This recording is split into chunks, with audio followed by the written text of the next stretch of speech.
सध्या पंजाबमधील पटियाला येथील एका घरात घडलेल्या भयानक घटनेचा व्हिडिओ सोशल मीडियावर मोठ्या प्रमाणात व्हायरल होत आहे, ज्यामध्ये किचनमध्ये स्वयंपाक करताना असे काही घडले आहे जे पाहून अनेकांच्या अंगावर शहारा आला आहे।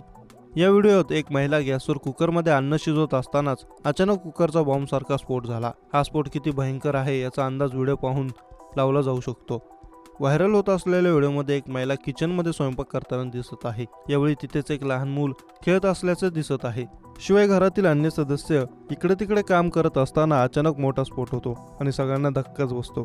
सध्या या भयानक घटनेचा सीसीटीव्ही व्हिडिओ मोठ्या प्रमाणात व्हायरल होत आहे। या भयंकर घटनेचा व्हिडिओ एक्स ट्विटरवर गंगा 4344 नावाच्या अकाउंटवरून शेअर करण्यात आला आहे, जो आतापर्यंत 34,000हून अधिक लोकांनी पाहिला आहे। तर अनेक जण यावर वेगवेगळ्या प्रतिक्रिया देखील देत आहेत। सुदैवाची बाब म्हणजे या भयंकर स्फोटात घरातील कोणत्याही सदस्याला दुखापत झालेली नाही, परंतु हा व्हिडिओ पाहिल्यानंतर जेवण बनवताना योग्य ती काळजी घेतली नाही तर किती मोठ्या संकटाचा सामना करावा लागू शकतो हे पाहायला मिळत आहे।